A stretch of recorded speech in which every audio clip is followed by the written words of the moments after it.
Hello guys, I think it's about time we need to talk. Today's video is more of a public service announcement because I've seen people get at least defrauded so many times when it comes to this particular immigration journey. So in today's video, I'm just going to give you a few tips on how to at least avoid immigration fraud. Today, I saw the IRCC Twitter account tweet information about how to avoid immigration fraud, and that people should be beware of websites that guarantee visas through a lucky draw. And guess what? One of the groups that I found myself in, somebody just posted that people should click on this link to submit their information so that they can be part of the Canadian immigration draw. Which, between me and you, those of us who are at least read about Canadian immigration, we know that there is nothing like Canadian immigration draw.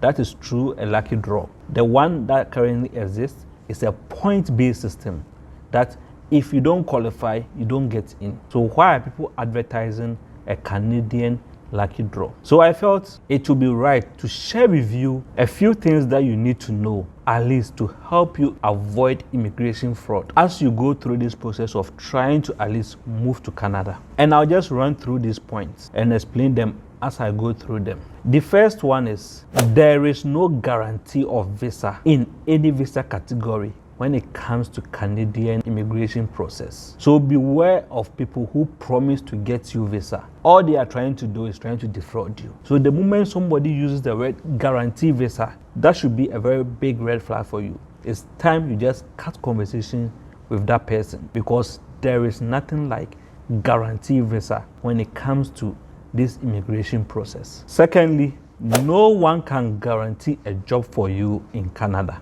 especially when you have not gone through any interview. And this one happened to even one of my close friends who just received a job employment from a company in Canada. And guess what? The documents that they sent her had everything to say that you have a job in Canada and you are supposed to submit your documents to a Canadian embassy. We double checked the information and it was basically almost like what the Canadian immigration office has. But guess what? The name on the document, when we Googled it, it was somebody who was not even in Ghana. And I've also seen people share jobs that are paying them thousands of dollars in most of the groups that I found myself in. But they claim that they were not even interviewed for these jobs. So my question is, how did they get these jobs? And if it was that easy to get, why is it that people who are qualified are still trying to find jobs, even in Canada, and even those who are even outside Canada and are more qualified are not getting them, and you are getting a job without even an interview? What always happens is you ask one or two questions from these people, you double check the information only to find out that it's fake. And most of these people, if you don't come across people like us who double check, all they end up doing is sending money to people who end up defrauding them, all because they are in a hurry to get a job and somebody has promised to guarantee them job in Canada. Thirdly, no one has special influence in the Canadian embassy or the Canadian High Commission. So if somebody is telling you that, oh, I have special influence in the Canadian embassy, or I have special influence in the Canadian High Commission, that is just a red flag for you to at least run away, because that person is going to end up defrauding you. I have seen people who work in the Canadian embassy, their relatives get their visas refused, and sometimes they have to reapply. So my question is, if they have special influence, how come those who are working there couldn't even influence their own relatives to get approved? But you, that possibly you have no relatives in that high commission, you are claiming that somebody says he has special influence, so he can help you. So my advice is, when somebody tells you that they have special influence, just beware. They are going to end up defrauding you. There is a standard way of applying and getting approved. Thousands of people have done it. Don't try to look for any shortcuts, because it's not going to lead you anywhere. Number 4, you can apply for your visa on your own. Don't let anybody deceive you. A lot of people have done it, and you can also do it. You can apply for your visa on your own. It is not compulsory that you have to use somebody, an agent, a consultant, or somebody to help you to do it. You can do it all by yourself. All the information that you need to do this all by yourself is available on the Canadian immigration website. I will link a link in the description column. You can click and learn and do everything by yourself. Even though sometimes it will be advisable to go for a registered agent or immigration lawyer to help you through the process. But if you don't have the money to hire somebody to help you, or you feel that you don't have the time to do it for yourself, so you need to use somebody to do it for you, then my advice to at least make sure you pick the right people. But if you can't afford it, don't try to break the bank just to pay somebody to do it for you. You can do everything all by yourself. But if you still feel that you need to hire somebody to help you through this process, my advice is, if you choose to hire a representative to help you to apply for a Canadian visa, make sure that they fall into either one of the following. One, they are RCIC. That's a regulated Canadian immigration consultant in good standing with the CICC. That is the College of Immigration and Citizenship Consultants. So if you decide to go with a registered Canadian immigration consultant, make sure you ask for his registration number or ID so that you can check to make sure that the person is in good standing, because not everybody who claims to be a registered consultant is one. And especially if you go with one and he messes you up, there is a body that you can report him or her to. So make sure, one, he's registered. Don't go picking just any agent of the internet to help you through this process. Two, make sure that he is an immigration lawyer and paralegal in good standing with the Law Society. That means if he is an immigration lawyer, you need to make sure you check with the Law Society to make sure that he's in good standing. That doesn't mean that anybody in good standing might be good for you. I'll talk about this one later. But at least make sure that whoever you are using is in good standing, so that when they message you up, you know there is a body that you can report him or her to seek redress. And the third group that you can work with are notaries who are members in good standing of the chambers of the notaries du Quebec. This one has to do with people who are processing the applications in the Quebec area. So if somebody is helping you and the person doesn't fall into any of these three categories, then you have to be careful. Unless you are just relying on the person's experience. If the person is claiming to be a consultant, then there is a problem somewhere. You have to be careful. And a follow-up here, always make sure to sign a retainer agreement if you wish to take the services of any of these representatives. So don't just go word of mouth.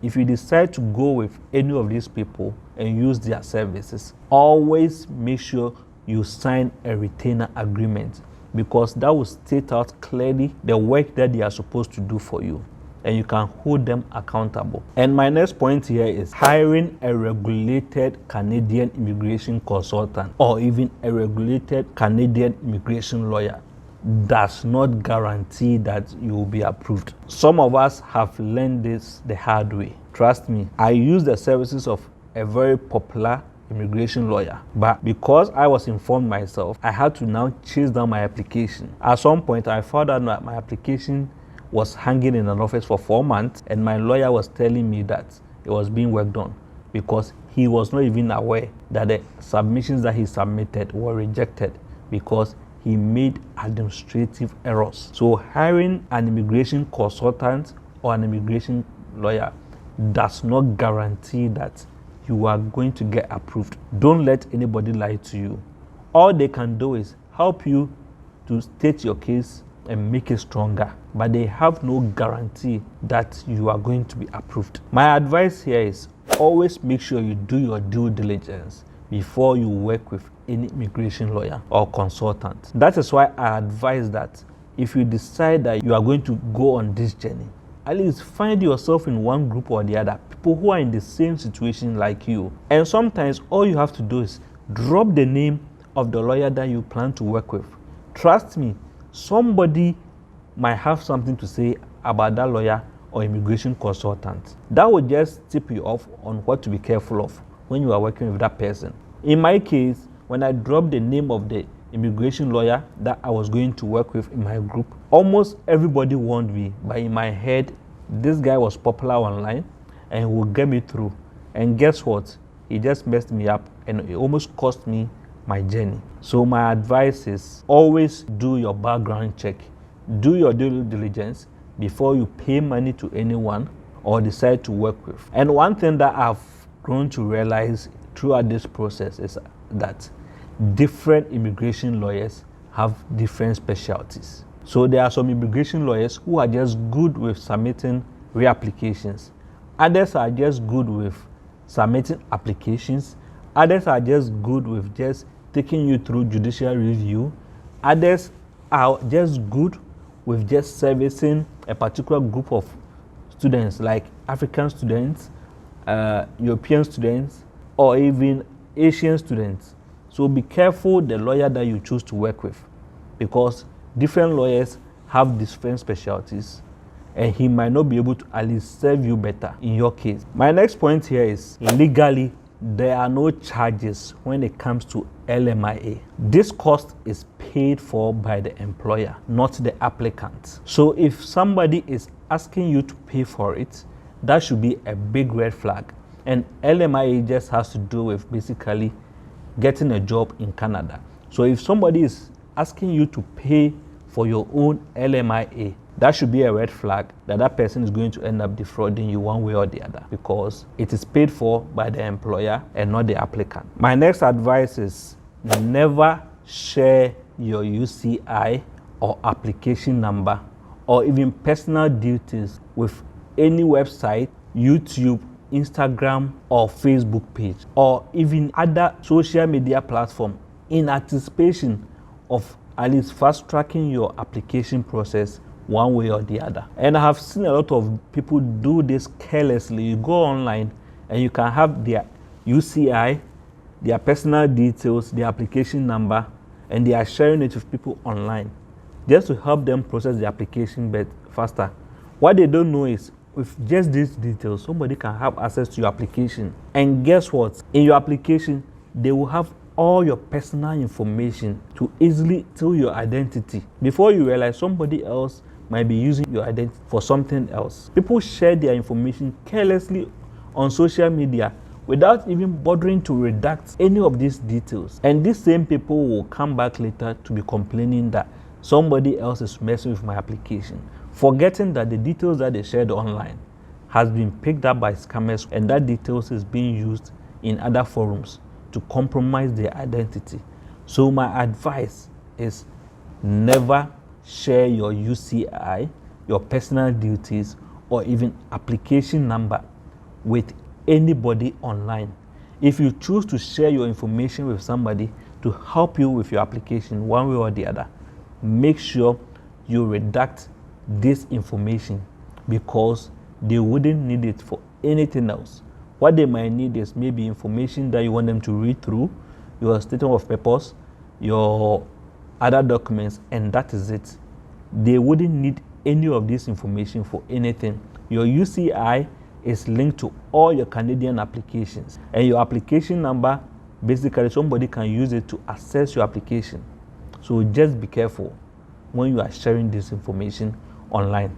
And my advice here too is, if you have an agent or anybody else helping you with your application, make sure you have access to your login details so that at least you have an idea of what kind of information the person is uploading onto the platform. Most times you have people coming back to complain that I've been banned for 5 years for one reason or the other. My agent submitted somebody's document instead of mine, and as a result I've gotten banned, or my agent failed to respond to a request for information that was put on my platform because he missed it. Guess what? He doesn't care about your application more than yourself. You care more. So have access to your login details so that at your leisure you can log in and check what information has been uploaded for you or on your behalf, or what documents are being requested, or at least if there has been any updates on your application.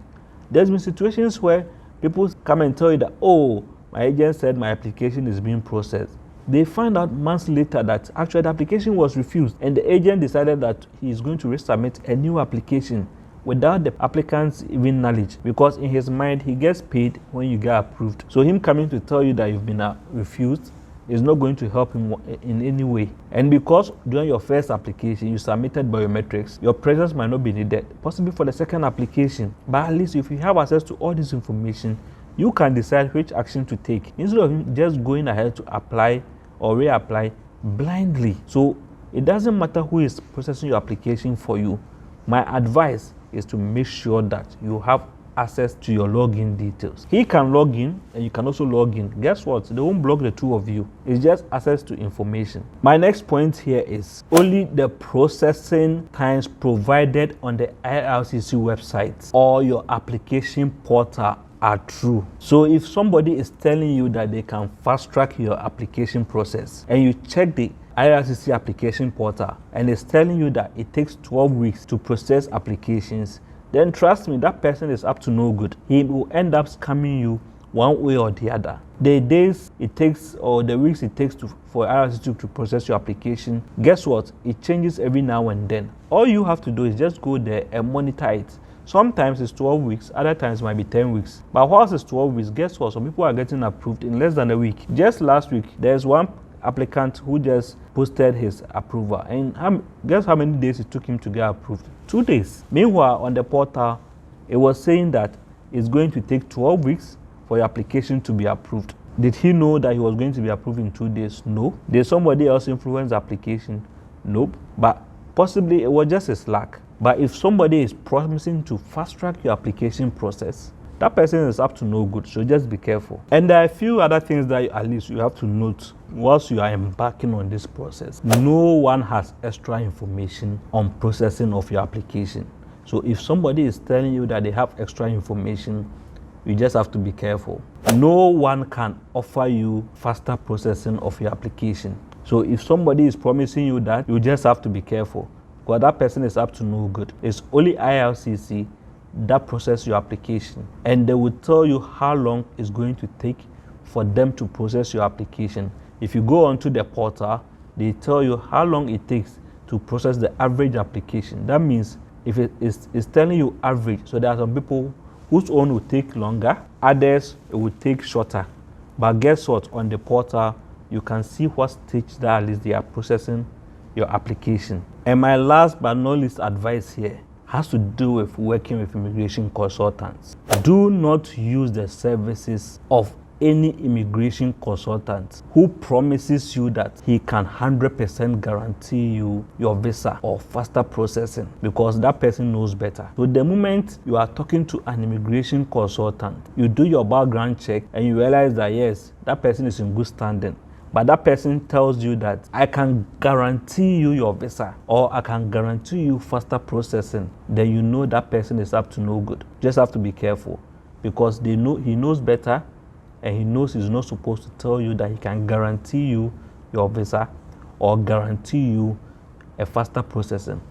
All he can do is make sure that you have a stronger case, and that is it. The rest is in the hands of the application officer who is going to work on your application. So all the immigration consultant is doing is make sure that you do everything right and at least increase your chances of getting approved. That doesn't mean the 100% guarantee that you are going to get your application approved. And this one I realize is the new scam that they are using to scam most people. So I advise that you have to be aware here. IRCC will never call you for your bank details for payment of fees. I've heard people say that, oh, I got a phone call from IRCC that I need to make some payment. So they called me and they said I should make a payment into this account. Guess what? IRCC will not call you to make payment. If they need you to make payment, they will send the necessary information straight into your application portal for you to respond. If they have any questions about your application, they will send it straight into your portal so that you and you alone can respond accordingly to it. If they need to talk to you, they will direct you to go straight to possibly their office or the Canadian embassy or even any of the VFS centers where you can speak to somebody directly. They wouldn't call you on phone for your personal details. What mostly happens is some people share their information online and the scammers pick this information up, and based on that they can use it to now build a profile that they can call you on phone and pretend to be IRCC and as a result scam you out of your money. These are just a few tips that I think you should be aware of as you are embarking on this journey, just to make sure that you don't end up getting defrauded. If you got value out of this video, kindly hit the subscribe button and don't forget to hit the like button, because it does well for my video when it comes to YouTube. And please, if you have or know somebody who is embarking on this Canadian immigration journey, share this video with that person. Don't be greedy, so that he or she can learn a thing or two out of this and add them to this community so we all learn together. Until the next video, cheers.